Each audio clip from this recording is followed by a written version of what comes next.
Vision 2047 ये किसी किताब का नाम नहीं है, ये एक डॉक्यूमेंट है जिसके जरिए भारत में 2047 तक सांप्रदायिकता और देश विरोधी कारनामों को अंजाम देने की फुल प्रूफ प्लानिंग दर्ज है। और ये डॉक्यूमेंट है आतंकी ट्रेनिंग देने वाली पीएफआई का। राजधानी पटना में पुलिस ने 2 संदिग्ध आतंकियों को गिरफ्तार किया है। इन दोनों को लेकर बताया जा रहा है कि इनके संबंध चरमपंथी संगठन पॉपुलर फ्रंट ऑफ इंडिया यानी पीएफआई से है।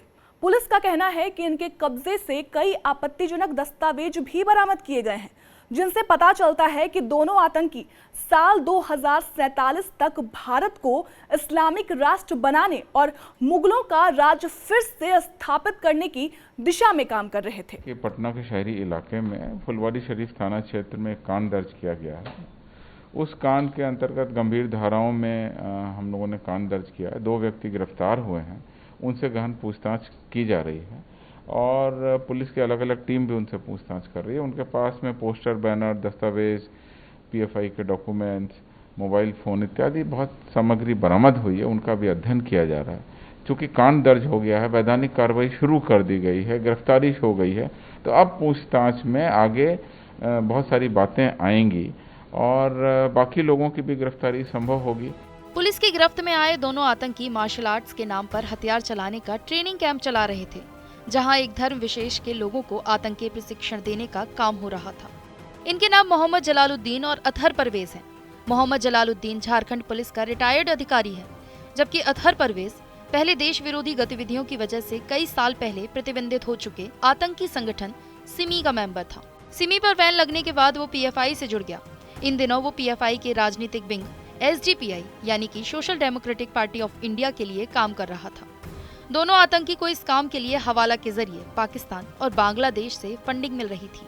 इसके अलावा भारत में केरल, बंगाल और यूपी से भी उन दोनों को पैसा भेजा जा रहा था।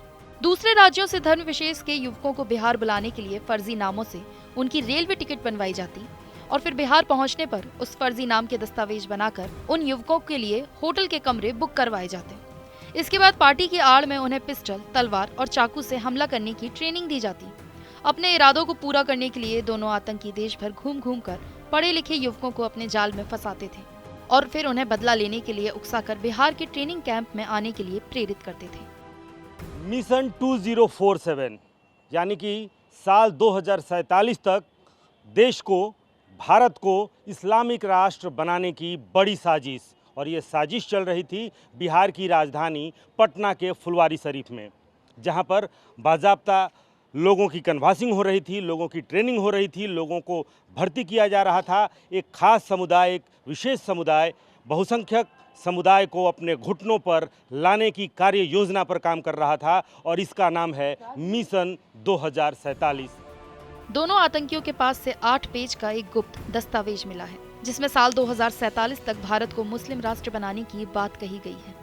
इस विजन पेपर में लिखा है कि पीएफआई इस बात को लेकर पूरी तरह आश्वस्त है कि अगर मुसलमानों का केवल 10% हिस्सा भी उसके पीछे लामबंद होकर खड़ा हो जाए तो वो बहुसंख्यक डरपोक समुदाय को घुटनों पर ला देगा और मुसलमानों को पुरानी प्रतिष्ठा वापस दिलवा देगा।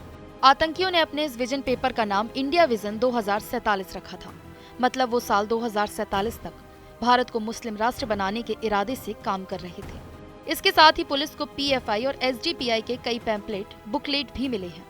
Popular front of India is confident that even if 10% of the total Muslim population rally behind it, अगर पूरी मुस्लिम जनसंख्या का 10% भी पीएफआई के साथ आ जाता है, PFI would subjugate the coward majority community।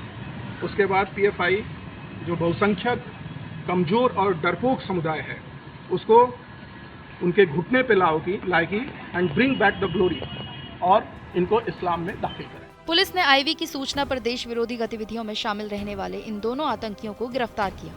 इनमें से अतहर परवेज नाम का आतंकी पटना के गांधी मैदान ब्लास्ट कांड का आरोपी भी है। पुलिस को सीसीटीवी फुटेज के साथ साथ फंडिंग से जुड़े कई खातों की जानकारी भी मिली है। फंडिंग से जुड़े मुद्दों की जांच के लिए ईडी भी इस मामले पर पुलिस के साथ होगी।